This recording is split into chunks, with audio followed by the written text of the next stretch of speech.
ainda sentados da forma que estão, João, capítulo 6.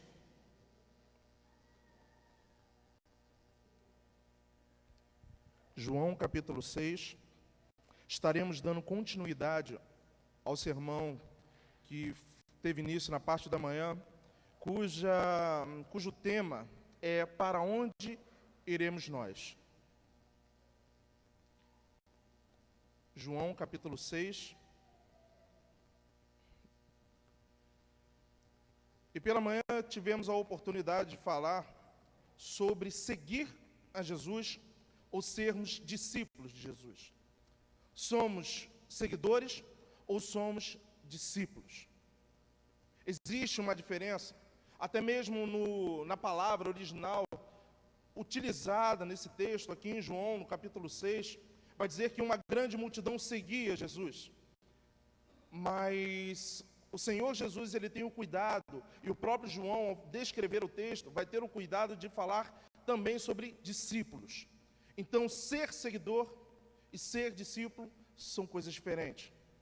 A igreja hoje é composta por discípulos ou seguidores. A saber que o seguidor, ele obtém aquilo que ele busca, mas ele fica satisfeito com aquilo que ele alcança. E o discípulo não. O discípulo, ele sempre permanece após o seu Senhor. Hoje em dia, a maioria das pessoas seguem alguém, seja no Facebook ou seja no Twitter. Acredito que talvez você siga alguém, até mesmo no Instagram. Quem você segue? Porque normalmente, quando nós seguimos alguém, nós temos essa pessoa como modelo, como referência.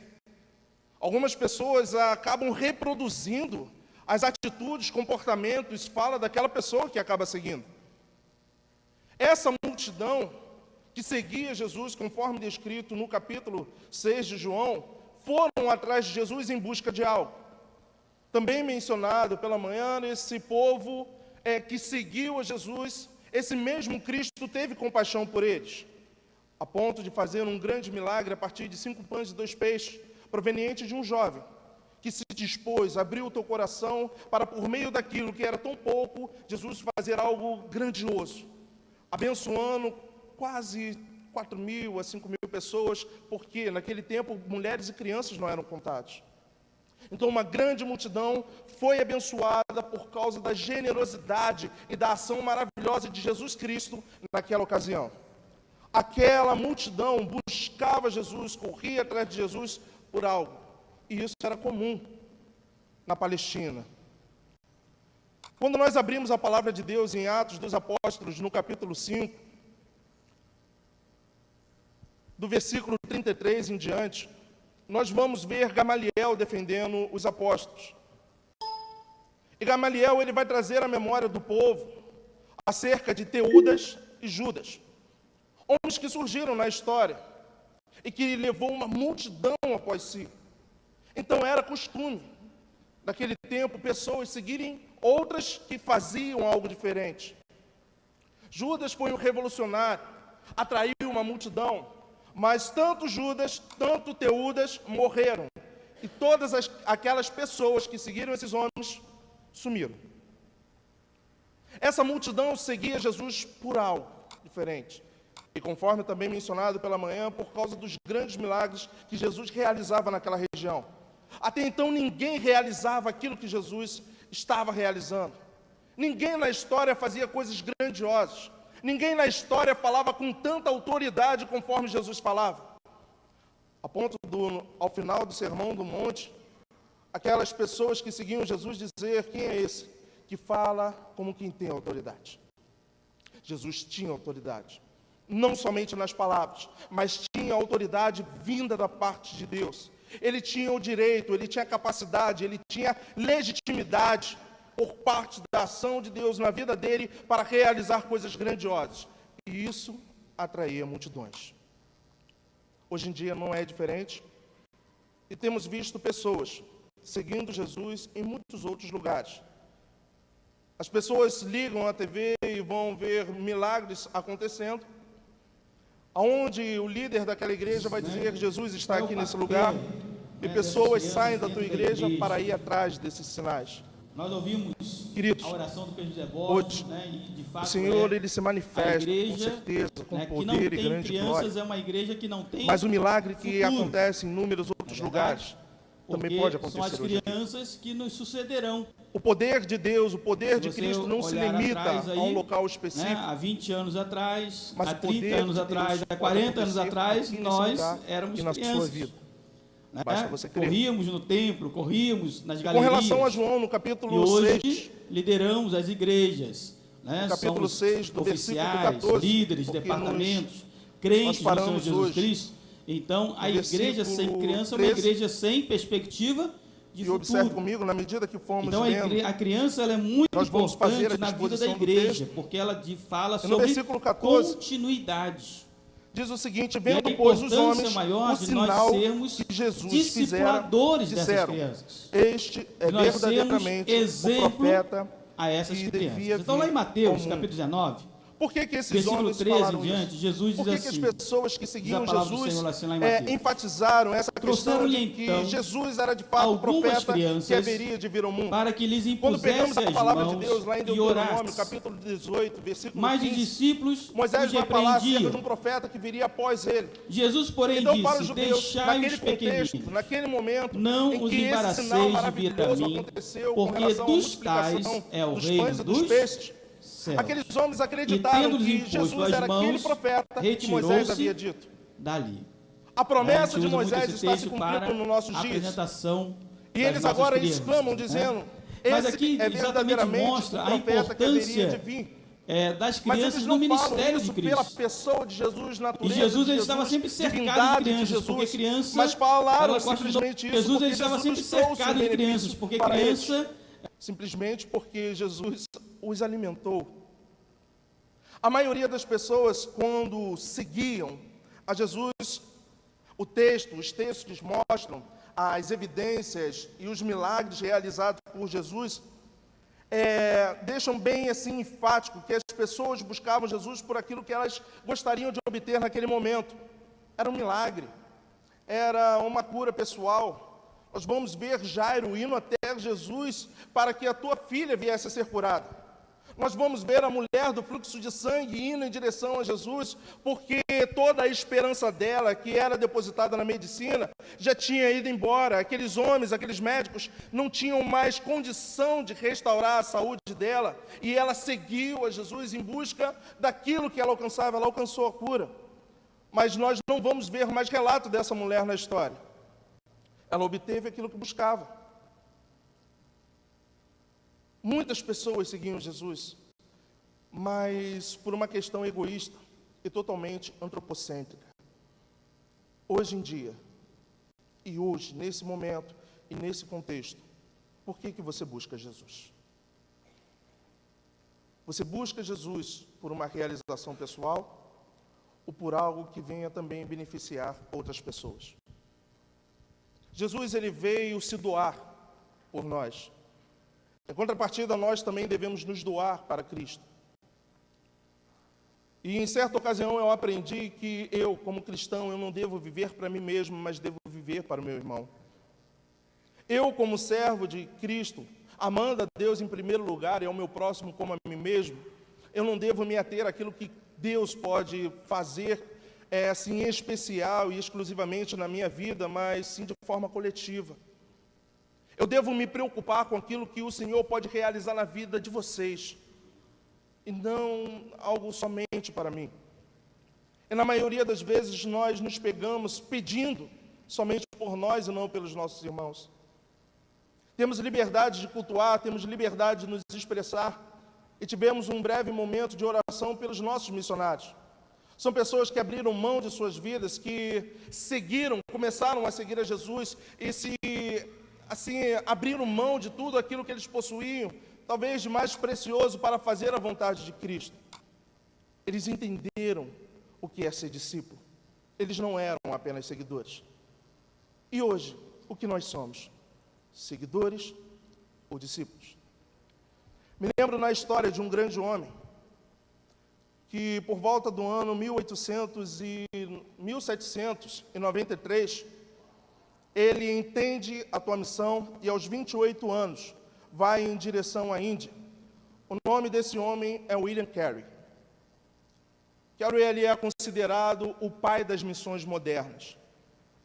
Ele foi totalmente impactado pelo texto de Isaías 54, capítulo 2, que vai falar sobre alargar a tenda, firmar as estacas, esticar as cordas. William Carey, ele entendeu que ele precisava fazer algo mais. Não somente como seguidor, mas como discípulo. Assim conforme mencionamos pela manhã, que os 12 cestos cheios, ficaram na mão dos discípulos. Significa que o papel do discípulo é levar alimento para outras pessoas. William Carey, ele entendeu que precisava alongar a fronteira. E ele abriu mão de tudo e foi fazer missões. E foi para a Índia. Um local até então desconhecido para ele, mas realizou o seu trabalho com todo amor, com todo carinho e toda dedicação. Lembro-me também de outro homem, que em 1854, Hudson Taylor, vai para a China, leva o Evangelho para a China. E se formos ver hoje, a China possui uma das maiores igrejas do mundo. Até onde nós iremos como igreja? O encontro com Jesus já foi suficiente para você, de repente, estabelecer um certo ar de comodidade dentro da igreja, estar satisfeito em vir na igreja e simplesmente ficar sentado, ouvindo louvores, ministrações maravilhosas, uma voz harmoniosa desses homens que cantaram aqui, agrada os nossos ouvidos, aquece o nosso coração, mas será isso suficiente para um culto legítimo ao Senhor? Seria isso suficiente para prestar um culto verdadeiro ao Senhor? Seria isso o suficiente para dizermos que somos de fato discípulos de Cristo Jesus? Os discípulos têm condições de fazer muito mais. Porque os discípulos não estão preocupados em coisas temporais, mas estão preocupados em questões eternas. E nesse momento, querido, eles identificam ser Jesus um profeta. E de repente é aquele que Moisés havia dito. Mas eu gostaria de dar um salto. Do versículo 16 ao versículo 21, existe um paralelo com Mateus capítulo 14. O mesmo episódio que em Mateus capítulo 14 vai dizer que Jesus andou por sobre o mar. Nessa ocasião, João ele não descreve esse mesmo momento. Mateus ele traz com mais detalhes, conforme Mateus capítulo 14, no versículo 22. Nesse momento, no versículo 16 ao versículo 21, João só nos traz que Jesus manda seus discípulos se retirarem. Eles pegam um barco, Jesus sobe ao monte com a intenção de orar. Não somente com a intenção de orar, mas despedir as multidões. Por que isso?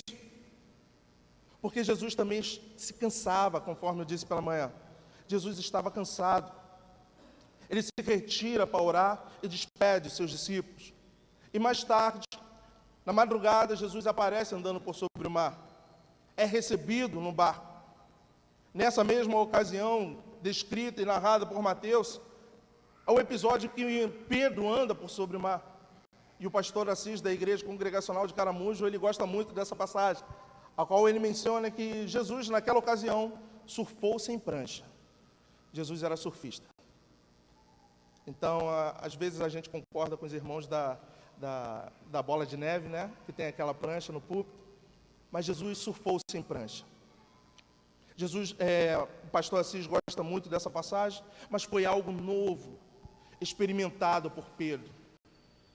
Jesus vai de encontro a Pedro, Pedro olha para Jesus e pergunta: Senhor, se és tu, manda-me ter contigo. E Jesus vai falar algo simples para Pedro e diz: vem. E Pedro começa a andar sobre as águas. Mas temendo o vento e as ondas, Pedro começa a submergir. Mas o Senhor estava de prontidão para estender a mão e trazer Pedro de volta e voltar para o barco.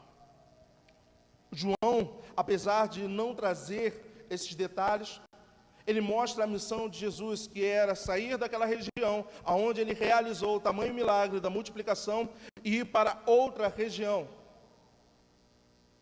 Só que no versículo 22 em diante, e especificamente do versículo 35, Jesus faz uma grande declaração.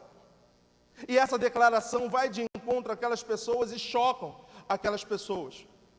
Aqueles homens viram que Jesus era poderoso para multiplicar pão e peixe. E o que isso significa? Aquelas pessoas acreditavam que Jesus poderia saciar a fome deles. Não somente naquele momento, mas apesar de ter sobrado 12 cestos, aquela multidão ainda tem mais dele.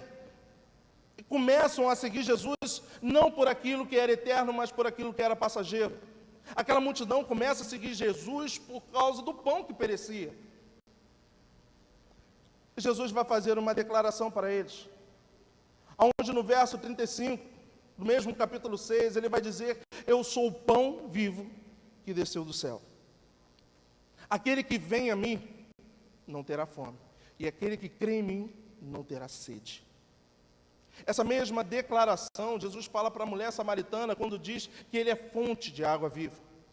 Ele é uma fonte inesgotável, tanto de alimento e tanto de bebida, no caso, água.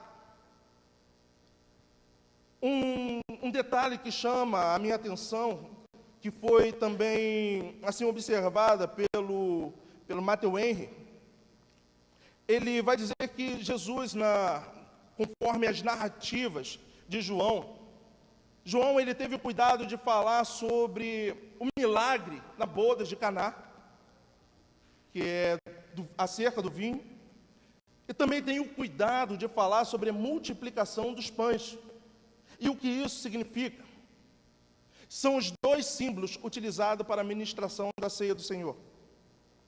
E isso chama a nossa atenção, porque essa mesma prática, essa mesma ação que Jesus vai realizar com os discípulos, vai ser realizado alguns momentos depois, alguns dias, alguns anos depois dessa ocasião. Mas Jesus, ele sempre destacou o vinho e o pão, porque é a representação da coinonia, da comunhão, da unidade que a igreja deve ter. Mas Jesus está dizendo agora que ele é o pão vivo que desceu do céu, e aquela multidão está atrás de Jesus por causa daquele pão que ele lhe deu. O famoso McFish, pão e peixe. Essa declaração soa no ouvido dos judeus como algo duro de ser entendido. Eles não conseguiam entender as questões espirituais. Por quê? Porque a visão deles, o ouvido deles, a tua preocupação era totalmente carnal. Eles estavam preocupados somente em si mesmos. Eles desprezaram toda a Escritura, todos os sinais que se tornou evidente por meio dos profetas, por meio de inúmeros homens que vieram no decorrer da história, falando acerca de Cristo Jesus, que ele viria, realizaria milagres, sinais grandiosos e salvaria toda a humanidade. Aquelas pessoas estavam apenas preocupadas por algo passageiro, momentâneo, que ia satisfazer o seu apetite carnal, ia saciar o desejo do teu ventre, mas o Senhor Jesus estava preocupado em algo além, que é o alimento espiritual, um alimento que não perecia. Enquanto eu estudava aqui no seminário, um dos nossos amigos, ele foi para o templo de Salomão, e perguntamos a ele: o que você foi fazer lá? A ele: eu fui lá porque várias pessoas estão indo, o lugar é interessante, é grande, é diferente. E começávamos a zoar ele, falar, chamar a atenção dele. E outra semana depois, ele foi numa grande igreja no Rio, que é reconhecida por grandes sinais e milagres, que tem cura, que tem muitas coisas. E perguntamos de novo para ele, porque ele faz questão, é uma pessoa que gosta de fazer selfies. Então, nesses lugares que ele vai, ele sempre tira uma foto, sempre faz um registro. E perguntamos a ele de novo: por que você foi nesse lugar agora? Ele: porque lá faz muitos milagres, e eu queria ver. Mas será que ele estava atrás de algo que era eterno ou algo passageiro? Será que ele estava atrás de algo verdadeiro ou apenas uma farsa? As palavras que estão contidas nesse livro são verdadeiras. Um dos meus trabalhos, que é até mesmo assim um projeto de TCC, eu falei sobre milagres. E no desenvolver do trabalho e o tema do livro, o tema desse trabalho é milagres, porque nós não realizamos. Eu pude chegar à conclusão que os milagres que se tornaram evidentes no Novo Testamento, ali pela região da Palestina, da Galiléia, foram para evidenciar Jesus, para glorificar o nome de Deus. E no final desse trabalho, eu vou fazer a seguinte afirmação. Milagres nós não realizamos hoje em dia, porque a nossa tarefa não tem sido glorificar a Deus. A nossa tarefa não tem sido evidenciar Jesus Cristo, apenas promoção de homens. E nós aprendemos na palavra de Jesus que toda a honra, toda a glória deve ser dada a Ele. Todas as nossas ações, todo o nosso comportamento, todas as nossas falas devem ser para glorificar o nome de Deus. Jesus não estava somente ali realizando aqueles milagres para mostrar para a multidão quem Ele era, mas também para glorificar o nome do seu Pai que estava no céu. Ele vai dizer: eu não vim de qualquer lugar, eu sou o pão vivo que desceu do céu. Aquela multidão também se revolta contra Jesus, porque Jesus estava se comparando a Deus. Como pode esse homem vir do mesmo lugar que Deus habita? Aquela multidão com o coração endurecido não entendia que Jesus também era Deus. Em inúmeras passagens isso se torna evidente. Conforme também mencionado hoje pela manhã, Colossenses capítulo 1, versículo 19, aprove a Deus que nele habitasse toda a plenitude do Espírito. Mas a multidão não queria saber disso. A multidão só queria receber da parte de Jesus. Vamos dar outro salto na história. E vamos saltar para o versículo 66. À vista disso, muitos dos seus discípulos o abandonaram e já não andavam com ele. Quem? Agora o texto vai dizer que discípulos abandonaram Jesus. Mas o texto se refere aos 12, ou o texto se refere a essa multidão que Jesus agora os tem como discípulos? Na grande comissão, Mateus capítulo 10 e Lucas capítulo 9 e 10, tratam do mesmo assunto, mas com quantidade de pessoas diferentes. Lucas capítulo 9 fala dos mesmos 10 que são enviados para anunciar o Evangelho e preparar o caminho. Que são esses 12 discípulos. Mas Lucas, no capítulo 10, vai falar de outros 70.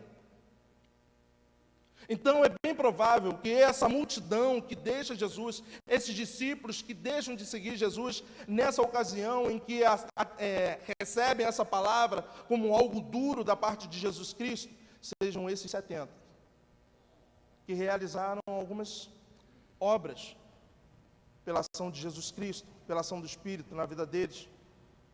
Esses homens realizaram coisas grandes em nome de Jesus. Mas quando a palavra foi dura aos seus corações, eles deixaram de abandonar a Cristo.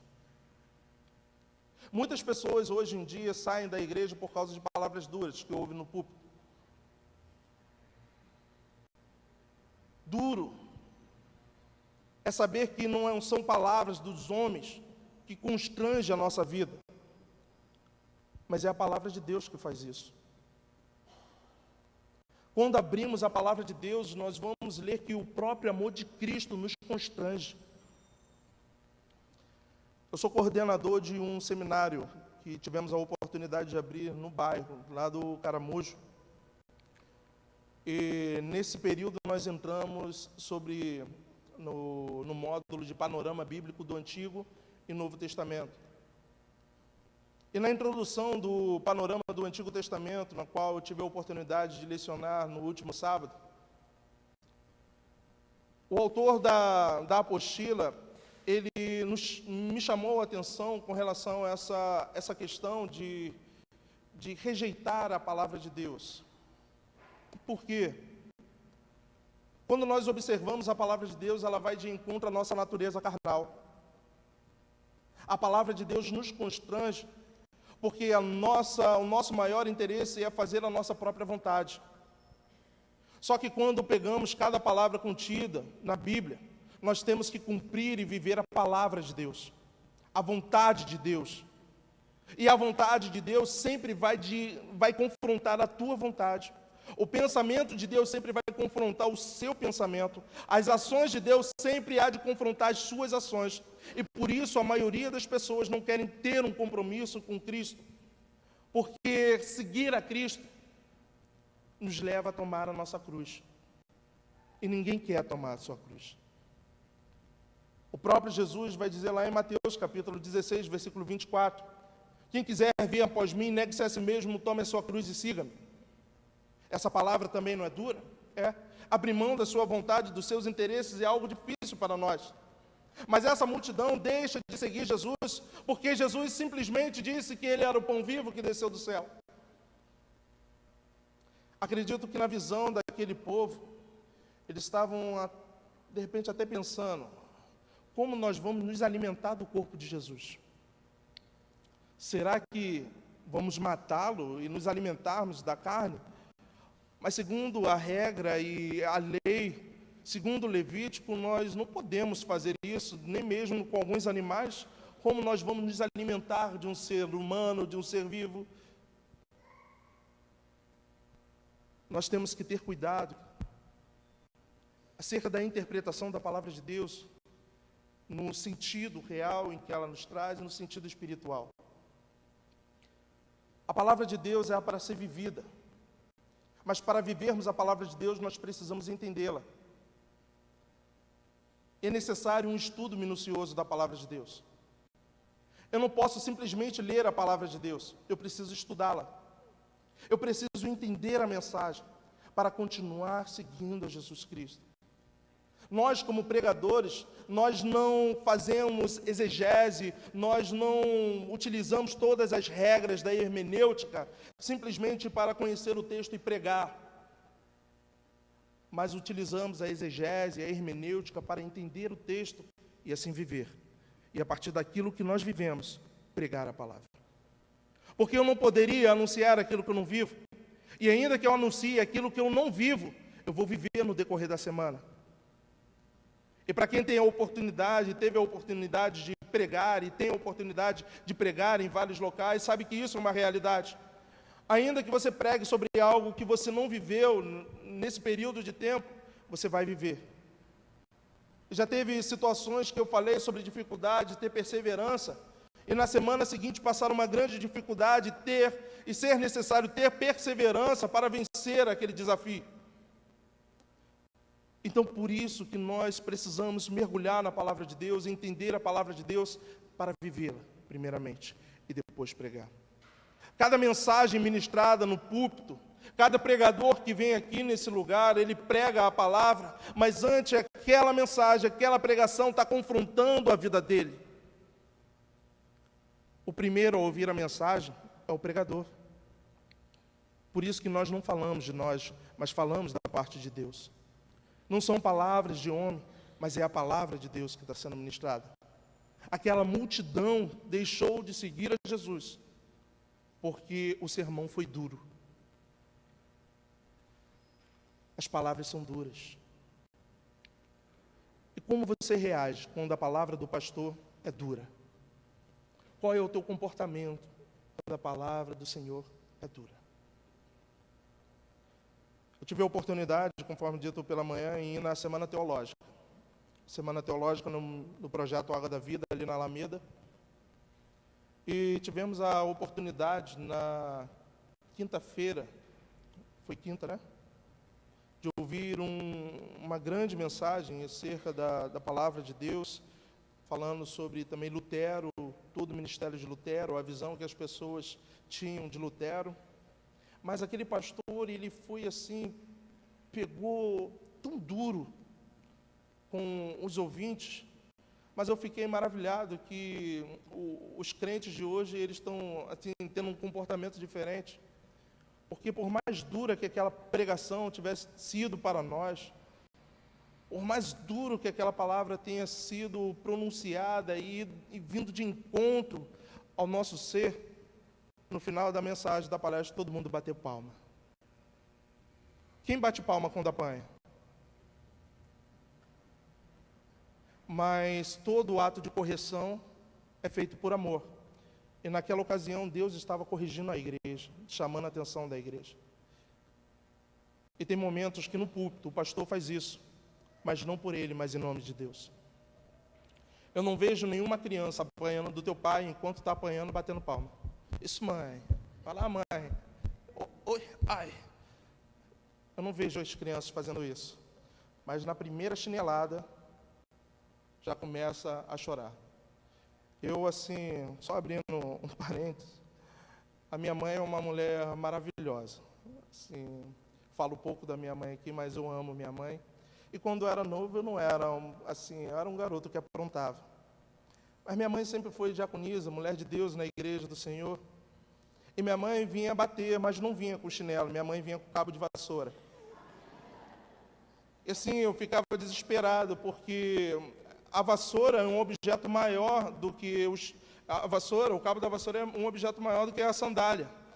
Então, quando criança, a gente vê a vassoura e sandália, de repente eu poderia falar, mãe, não seria melhor me bater com a sandália? Mas ela vinha com cabo de vassoura às vezes. Mas minha mãe tinha muito amor e cuidado para conosco. Comigo, com a minha irmã, eu tenho uma irmã mais velha, mas eu era o que aprontava mais. E Deus foi misericordioso comigo.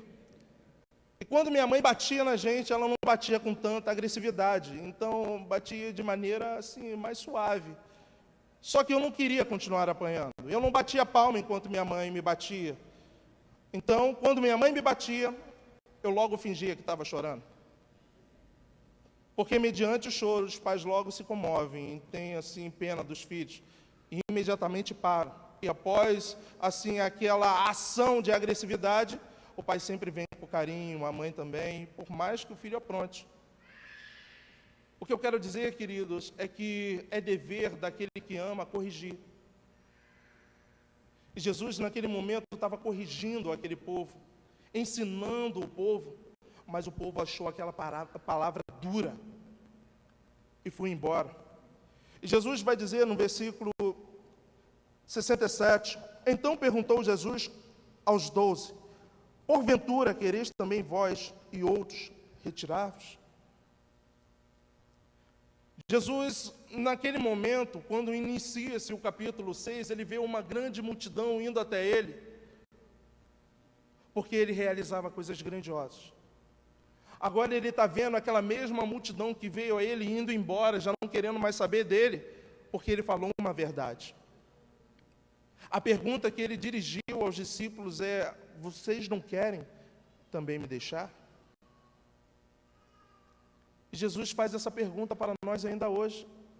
Diante de tudo isso que vocês têm visto, diante das bênçãos que têm sido derramadas sobre a vida de vocês, diante daquilo que vocês têm buscado, e agora, de repente, por meio de uma palavra dura que vocês recebem, vocês também não querem me deixar?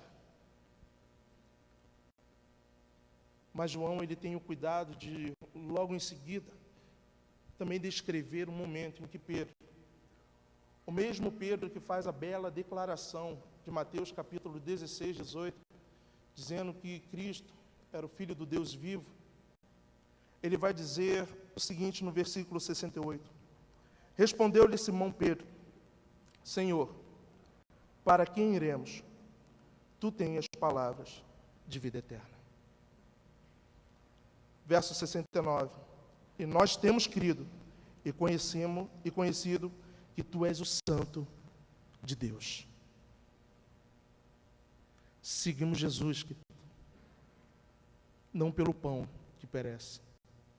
Seguimos Jesus não por causa de milagres que Ele pode realizar, mas seguimos Jesus porque Ele é o Filho do Deus vivo. Seguimos a Jesus porque nós cremos e nós temos a certeza de que Ele tem palavra de vida eterna. Somente as palavras de Cristo o transformam. Quando você entra na Saraiva, tem um canto, se eu não me engano é à direita, que tem inúmeros livros que falam sobre autoajuda. E são os livros mais vendidos.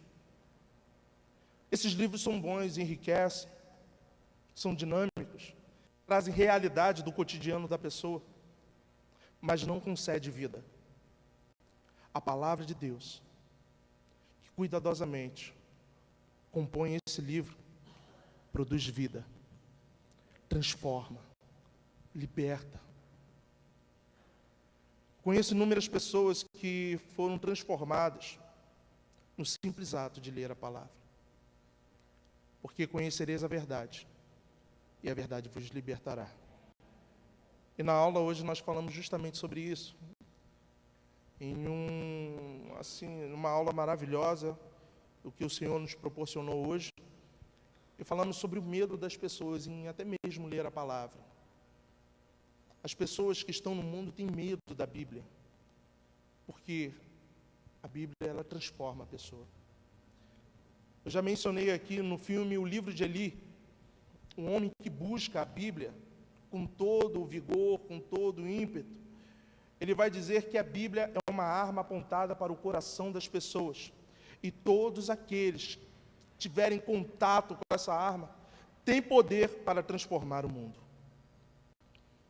Pedro não somente reconheceu em Mateus capítulo 16 que Jesus era o Filho do Deus vivo, mas como aqui em João capítulo 6 vai dizer que Jesus, somente dos lábios de Jesus, proferem palavras que transformam e dão vida às pessoas. Mas é vida eterna. E nessa noite, querido, essas mesmas palavras pronunciadas naquele contexto, na Palestina, há tanto tempo atrás, ecoam e rompem a barreira do tempo e chega até nós hoje em dia. Essa mesma palavra que transformou vidas de milhares de pessoas no decorrer da história da humanidade ainda transforma vidas hoje. Essa mesma palavra que está sendo pronunciada aqui hoje foi as mesmas palavras pronunciadas por Jesus naquele momento. E será que a nossa resposta é a mesma de Pedro? Senhor, Tu tens palavras de vida eterna. Que essa palavra, querido, possa ir de encontro ao teu coração. Que essa palavra possa quebrar o gelo e a pedra dos nossos corações. Que mesmo sendo o sermão mais duro, que possamos dar ouvido, porque é o Senhor nos corrigindo. E Deus corrige a todos quanto ama. O Senhor, Ele tem cuidado de nós. E o Senhor há de continuar cuidando. Porque Ele mesmo disse, eis que estou convosco todos os dias, até a consumação dos séculos. Vamos ficar de pé em nome de Jesus, queridos.